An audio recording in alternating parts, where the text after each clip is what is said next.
acrobatics. Tail walking, love it. Good morning, everyone. Welcome back to the next fishing adventure. In today's adventure, I'm at a little bit of a larger spillway. So we'll get a better view of this here in a moment, but this is a spillway that spills out of a dam to one of the larger reservoirs here.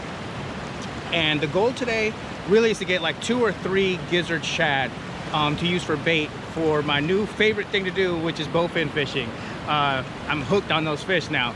But anyway, so the idea is to catch a few gizzard shad and then maybe something else, just depending on how hot, unbearable it gets here. I plan on spending an hour or 2 here fishing, maybe longer, but it's supposed to be a really hot, muggy day. The sun is just coming up over here. So got a little bit later start than I wanted, but really for what I want to do should not take too long if the shad are here. I also brought my cast net, which I'll be honest with you, I'm not the best with a cast net, so this actually gives me a good opportunity to practice throwing it and hopefully snag a couple of shad. But anyway, brought a few different setups, so mostly I'm going to be throwing a ultralight with a chrome spoon. So I'll show you the setup here in just a moment. Thank you guys for tuning in. We'll see how we do today. All right, so here's what I'm starting off with today. Just a little chrome spoon. I think this is about 1/8 ounce. This swivel here is very important. These spoons flutter and do all kinds of action. You don't want them twisting up your line. So that allows the spoon to do whatever it wants to do, spin and all this stuff, and it won't twist your line up. And the whole idea is cast it out as far as I can. And the fish just came up right there. And just bring it back in with the current. I like to just do kind of like this vertical jig.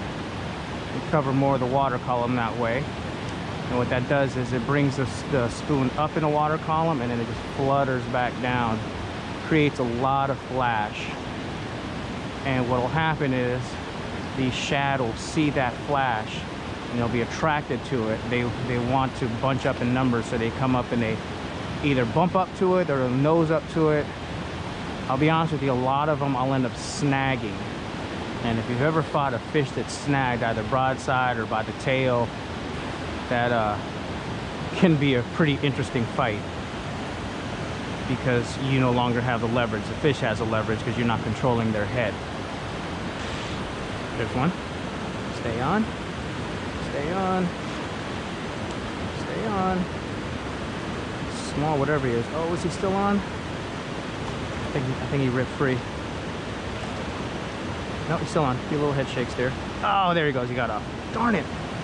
Small, whatever it was. And that fish that I just had on the line was closer to the bottom, so I'm letting the spoon flutter a little closer instead of bringing it up the water column like I had been doing. I'm working it. There it is, right there. Come on, stay on, stay on. I think it's a crappie. Oh, little green sunfish. I like these guys, so I will not use him for bait. So they're pretty little fish. I love the little yellow outlines on them. Real pretty.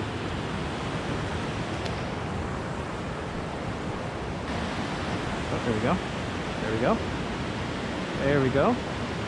This actually might be...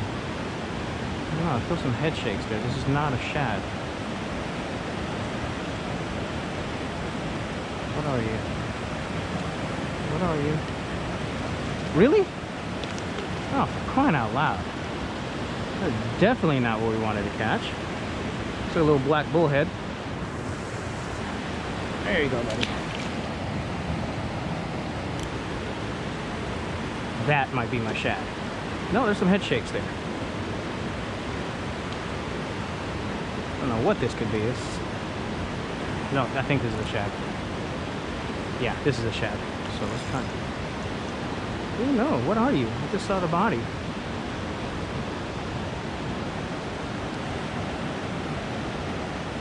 Oh my God. Is that a bowfin? That's a bowfin. I have 4-pound line, no net. And this might be the biggest bowfin I've ever caught. Oh man, stay on, stay on. Got a good hook set in them, I think. Get my fish grips here.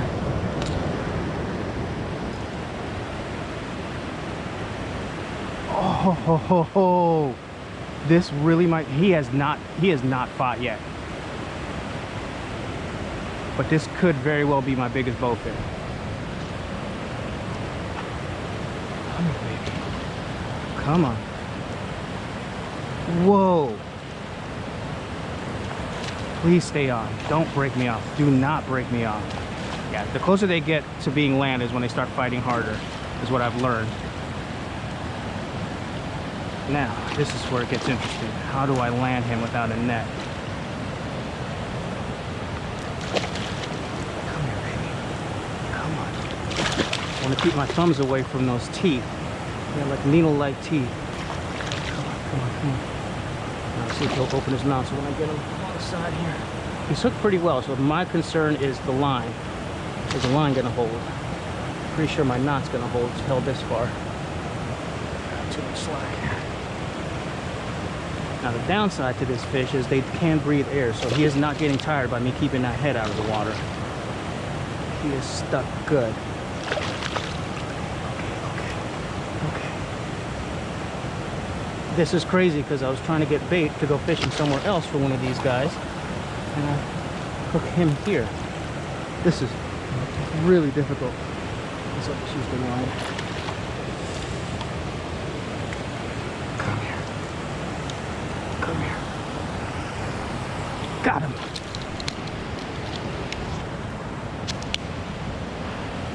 Hat to the yeah. That is my biggest bowfin right there. I can almost guarantee it. That's awesome. That is awesome. Look at that guy. What a cool fish. That is a super cool fish. I am fascinated by these guys. And it's got a little blue going on in the mouth here. Not sure how well you guys can see that. Really cool fish. Super slimy. You see that slime dripping off him. Super slimy fish. He might be my biggest. My biggest is 5.5 pounds, so 5 pounds 8 ounces. Let's get a scale on this guy, see how much he weighs. All right, what do we got here? No way! 3 pounds 2 ounces. I find that hard to believe. He's at least 5 pounds. I'm gonna have to recalibrate this scale at some point to figure out how to do that, because that's 2 big fish that it's giving me really light readings on. But that's a nice fish. All right. So there's my little bowfin there. Pretty cool. I mean, it's such a fascinating species. This species right here has been unchanged for over 100 million years. The dinosaurs went away 65 million years ago. So that gives you an idea of what a survivor this fish is. So me keeping them out of the water this long is not a bad thing. They can breathe air. They are very hardy. They are survivors. These are basically like alligators and crocodiles. I mean, these things have been around for so long. They've been through a lot. They've seen ice ages. They've seen dinosaurs come and go. They've seen the dawn of man. So it's a species that I've caught for the first time. This is actually only my 4th bowfin ever. And I'm absolutely fascinated. The more I learn about them, the more I just am in awe of this fish. So really cool animal.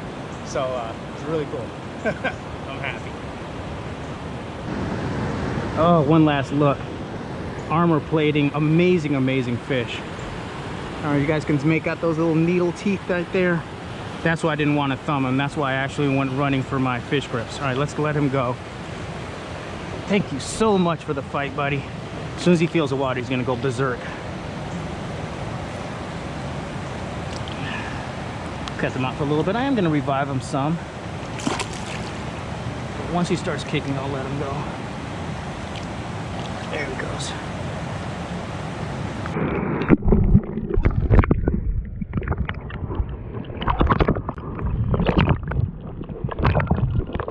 Okay, so I've let that bowfin go. I messaged a couple of my friends and I'm just checking my line, making sure there's no nicks, because this is only 4-pound line. Wow, that was a genuine surprise. I did not expect that at all. Not that I'm saying I didn't know that those fish would be in this body of water, just really surprised to catch one. And I know you can catch them on artificials, especially like I was saying, everything here targets these these small little shad, but wow, that was really cool. What's interesting is, you know, this is 4-pound line. He did not fight as hard as all the other bowfin I've caught. He didn't really jump that much. He really didn't pull a lot of drag. He made a couple of runs. And quite frankly, I'm really thankful, because if he would have fought the way they normally do, he probably would have broke my line. They throw every trick in the book at you. They will jump. They will roll like catfish. They'll jump like bass, roll like catfish. They'll do some head shakes, kind of like a striped bass. They'll make long runs. I mean, they throw everything at you to get loose. Right around there's where that snag is. Oh, there we go. What do we got on there? What do we got? Crappie maybe? Another catfish. And you slime my line. You line slimer. Well, he is barely snagged. A little channel cat. Pretty little spots on him. Just to make that out, he's hold still for the people. There he goes.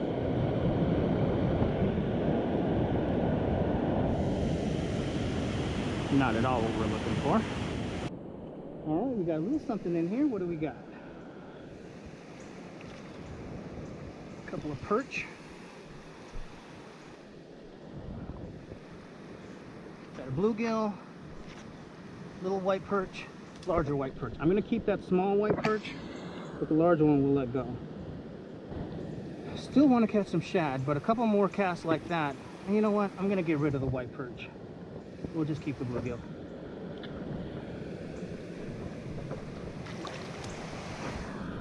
A couple more productive casts like that, and I'll be done with the cast net.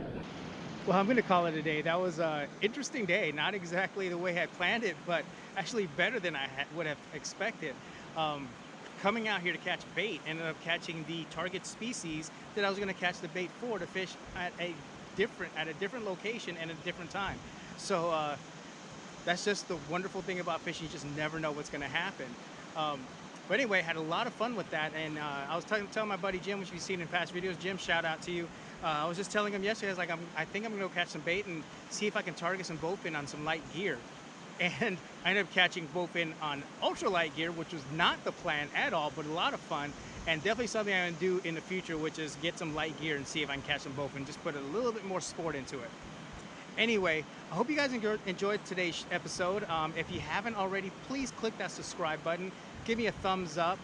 Any feedback I would greatly appreciate.